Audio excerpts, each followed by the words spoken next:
Hi all, welcome back to my channel. இந்த vlog பார்த்திங்கன்னா நம்ம ஒரு வீடு சேஞ்ச் பண்ணும்போது என்னென்ன மாதிரி ப்ரொசீஜர்லாம் ஃபாலோ பண்ணுவோம், குழந்தைங்க இருக்கிற வீட்டில் என்னென்ன மாதிரி எல்லாம் பண்ணால் நம்ம குழந்தைங்க எந்த ஒரு நலக்கமும் இல்லாமல் இருப்பாங்க அப்படிங்கிற மாதிரி நிறைய யூஸ்ஃபுல்லான இன்ஃபர்மேஷன் தான் இந்த வீடியோவில் ஷேர் பண்ணியிருக்கேன். ஸோ வீடியோ ஸ்கிப் பண்ணாமல் ஃபுல்லாக பாருங்கள், ரொம்ப இன்ட்ரெஸ்டிங்காகவும் இருக்கும். நான் ஆல்ரெடி லாஸ்ட்டில் ஒரு vlogலேயே சொல்லியிருப்பேன், நாங்கள் வீடு ஷிஃப்ட் பண்ணலாம் இருக்கோன்னு சொல்லிட்டு. நாங்கள் பார்த்திங்கன்னா தை மாதத்தில் தான் ஷிஃப்ட் பண்ணுறோம். நம்ம எப்போவுமே புது வீடு பால் காய்ச்சுற மாதிரி இருந்தாலும் சரி, வேறு வாடகை வீடு மாறுற மாதிரி இருந்தாலும் சரி, பால் காய்ச்சறது முடிஞ்ச அளவுக்கு பிரம்ம முகூர்த்த டைம்லேயே பண்ணோம்னா ரொம்பவே நல்லாயிருக்கும்னு சொல்லுவாங்க. ஸோ நாங்கள் ஏர்லி மார்னிங்கே இங்கே வந்துட்டோம். ஃபஸ்ட்டு வாசலுக்கு கோலம்லாம் போட்டுடலான்னு சொல்லிட்டு ஃபுல்லாக கோலம் தான் போட்டுட்டு இருந்தேன். நம்ம வாடகை வீடாக இருந்தாலும் சரி, புது வீடாக இருந்தாலும் சரி, முதல்ல நம்ம வீடு மங்களகரமாக இருக்கணும். அதை பார்த்தா தான் தெய்வ சக்திக்கு உள்ளே வர்றதுக்கான ரொம்ப விருப்பமாக இருக்கும்னு சொல்லுவாங்க. ஸோ முதல்ல எப்பயுமே வாசலில் நல்லா கலர்ஃபுல்லாக கோலம் போட்டுக்கணும். எப்போவுமே நம்ம குடியிருக்கிற இடம் நம்மளுக்கு ஃபுல்லாக பாசிட்டிவாகவும் நல்ல வைபாகவும் இருந்தால் தான் நம்ம அடுத்தடுத்து எந்த இது செஞ்சாலுமே அது நமக்கு சக்ஸஸாக கிடைக்கும். ஸோ நம்ம அதுக்குலாம் ஃபஸ்ட்டு கான்சென்ட்ரேட் பண்ணணும். அப்புறம் பார்த்திங்கன்னா வாசலில் மாவிலை தோரணம் தான் கட்டிகிட்டு இருந்தோம். இந்த மாவிலை தோரணம் எதுக்கு கட்டுறாங்கன்னு பார்த்திங்கன்னா, எந்த நோய் நொடியும் இல்லாமல் அந்த நோயெல்லாம் தடுக்கிற சக்தி இந்த மாவிலைக்கு இருக்குதுன்னு சொல்லுவாங்க. அதனால தான் எந்த ஒரு விசேஷமாக இருந்தாலும் முதல்ல மாவிலையை முன்னாடி கட்டணும்னு சொல்லுவாங்க. நம்மளோட சாஸ்திரங்களுக்கு பின்னாடி எல்லாமே பார்த்திங்கன்னா சயின்ஸ் தான் இருக்கும். அதனால நம்மளால் முடிஞ்சது என்னெல்லாம் ஃபாலோ பண்ண முடியுமோ அந்த மாதிரி சின்ன சின்ன விஷயங்கள் எல்லாம் நம்ம கண்டிப்பாக ஃபாலோ பண்ணிக்கிறது நல்லதுன்னு தான் நான் சொல்லுவேன். அடுத்து பார்த்திங்கன்னா நம்ம பால் காய்ச்சுற பாத்திரம், நம்ம அடுப்பு, அப்புறம் நம்ம பூஜை பொருட்களுக்கெல்லாம் பூ போட்டெல்லாம் வச்சுட்டோம் நாங்கள். அதே மாதிரி இந்த கதவு வாசலுக்கெல்லாம் எப்பயுமே பொட்டு வைக்கணும்னு சொல்லுவாங்க. ஸோ அதே மாதிரி நாங்களும் எல்லாமே பொட்டெல்லாம் வச்சு ரெடி பண்ணிட்டோம். நாங்கள் பார்த்திங்கன்னா முதல்ல இருந்த வீடு நான் ஏற்கனவே நிறைய வீடியோவில் சொல்லியிருப்பேன், ரொம்ப தனிமையான வீடு.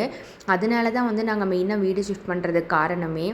கொஞ்சம் அப்பார்ட்மெண்ட் டைப்பாட்ட வந்துட்டால் அம்முளுக்கு விளையாடுறதுக்கு கொஞ்சம் ஆள் இருப்பாங்க அப்படின்னு சொல்லி அந்த பிளானில் தான் நாங்கள் அப்பார்ட்மெண்ட் வீடு சூஸ் பண்ணி வந்திருக்கோம்.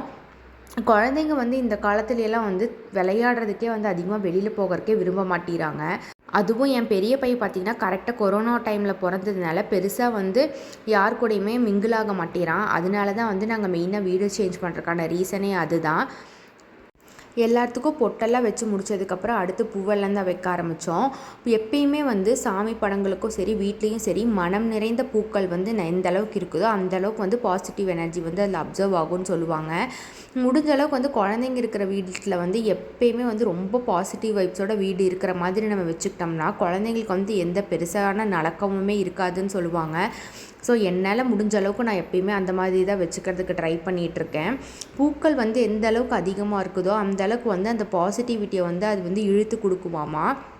ஸோ முடிஞ்சளவுக்கு நீங்களும் அப்படி ட்ரை பண்ணி பாருங்கள். வீடு எப்பயுமே ஒரு மங்களகரமாகவும் நல்ல மனம் நிறைந்த ஒரு இடமாகவும் இருந்துச்சுன்னா குழந்தைங்களுமே ரொம்ப ஆக்டிவாகவும் ஃப்ரெஷ்ஷாகவும் எப்பயுமே இருப்பாங்கன்னு சொல்லுவாங்க.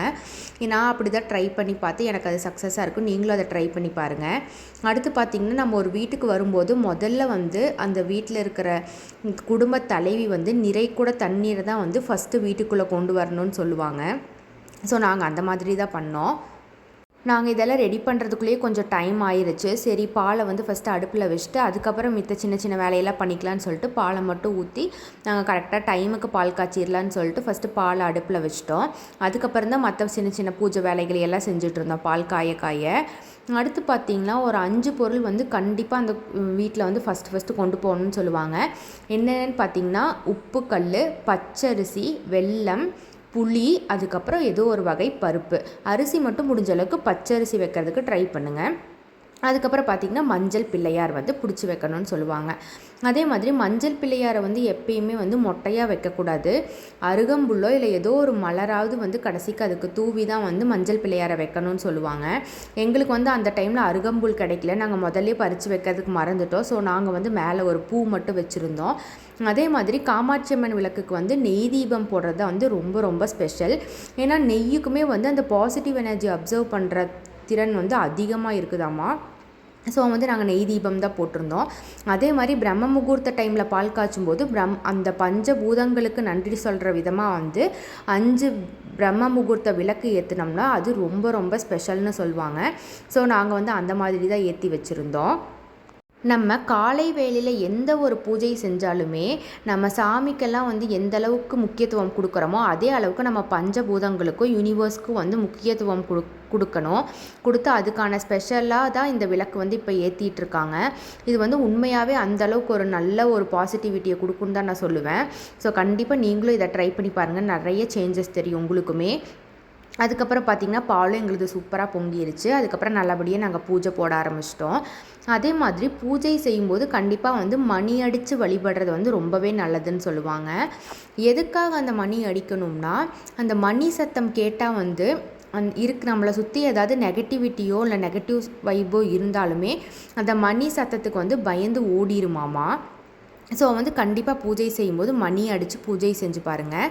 அதே மாதிரி நாங்கள் காய்ச்சின பாலை வந்து நம்ம இப்போ புது வீட்டுக்கு போய் பால் காய்ச்சிட்டோம்னா அந்த காய்ச்சின பாலில் வந்து ஒரு கொஞ்சமாக வெல்லமும் ஏதோ ஒரு பூக்களையும் தூவி வந்து அதை கண்டிப்பாக சாமிக்கு படைக்கணும்னு சொல்லுவாங்க. ஸோ நாங்களும் அந்த மாதிரி தான் படைச்சிருந்தோம். எதையுமே வந்து நம்ம அக்யூரேட்டாக அப்படியே ஃபாலோ பண்ண முடியாது.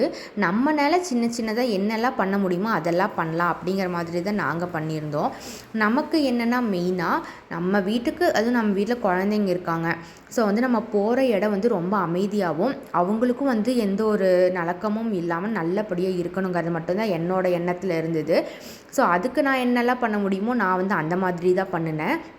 அதே மாதிரி நம்ம நிறைக்கூட தண்ணீர் கொண்டு வரோம் இல்லையா, அந்த தண்ணீரில் வந்து ஒரு கொத்து வேப்பங்கொத்தை வந்து அதில் போட்டு வைக்கணும். அப்படி வச்சோம்னா வந்து குழந்தைங்களுக்கு வர நலக்கத்தை எல்லாம் வந்து அந்த வேப்பந்தலை வந்து இழுத்துக்குமாமா. குழந்தைங்களுக்கு வந்து எந்த ஒரு நலக்கமும் இல்லாமல் இருப்பாங்கன்னு சொல்லுவாங்க. அதாவது நலக்கம்னா எந்த ஒரு நோய் நொடியும் வந்து தாக்காமல் இருக்கிறதுக்கு அது உதவுன்னு சொல்லுவாங்க. ஸோ நீங்களும் அதை ட்ரை பண்ணி பாருங்கள். எப்போவுமே ஒரு சின்ன சொம்புலையாவது தண்ணி ஊற்றி அதில் ஒரு 4 வேப்பந்தலை போட்டு வச்சிட்டா கூட குழந்தைங்களுக்கு வர அந்த சின்ன சின்ன நோய்களையெல்லாம் வந்து அந்த வேப்பந்தலை தாக்காமல் பார்த்துக்கோ அப்படின்னு சொல்லுவாங்க. ஸோ அதையும் நீங்கள் வேணால் ட்ரை பண்ணி பாருங்கள். நாங்கள் இப்படி தான் சூப்பராக இந்த மாதிரி தான் நான் சின்ன சின்ன ப்ரொசீஜர்லாம் ஃபாலோ பண்ணி பால் காய்ச்சினோம். ரொம்ப மன நிம்மதியாக இருந்துச்சு. அப்புறம் கடைசியாக பார்த்திங்கன்னா எல்லா பூஜையும் முடித்ததுக்கப்புறம் ஒரு எலுமிச்சம்பழத்தை வந்து 2ஆக கட் பண்ணி ஒரு சைடு மஞ்சளும் ஒரு சைடு குங்குமமும் தடவி வெளியில் வச்சுக்கணும். அதையும் நாங்கள் அதே மாதிரி வச்சுட்டோம். பார்த்திங்கன்னா நாங்கள் இந்த மாதிரி தான் பால் காய்ச்சிருந்தோம். இன்னும் வேறு ஏதாவது உங்களுக்கு யூஸ்ஃபுல்லாக தெரிஞ்சதுனாலும் கமெண்ட் செக்ஷனில் சொல்லுங்கள், எல்லாருமே தெரிஞ்சுக்கலாம். கண்டிப்பாக இந்த வீடியோ வந்து உங்களுக்கு சின்னதாக ஏதோ ஒரு யூஸ்ஃபுல்லான இன்ஃபர்மேஷனாவது கொடுத்துருக்கோன்னு சொல்லிட்டு நான் நம்புகிறேன். வேறு ஏதாவது நான் சேஞ்ச் பண்ணிக்க வேண்டியது இருந்ததுனால கமெண்ட் செக்ஷனில் ஷேர் பண்ணுங்கள். இன்னொரு நெக்ஸ்ட் இன்ட்ரெஸ்டிங்கான வீடியோவில் நான் உங்கள் எல்லாத்தையும் பார்க்குறேன். நம்ம சேனலுக்கு சப்ஸ்கிரைப் பண்ணி சப்போர்ட் பண்ணுங்கள். தேங்க்யூ ஃபார் வாட்சிங். பாய்.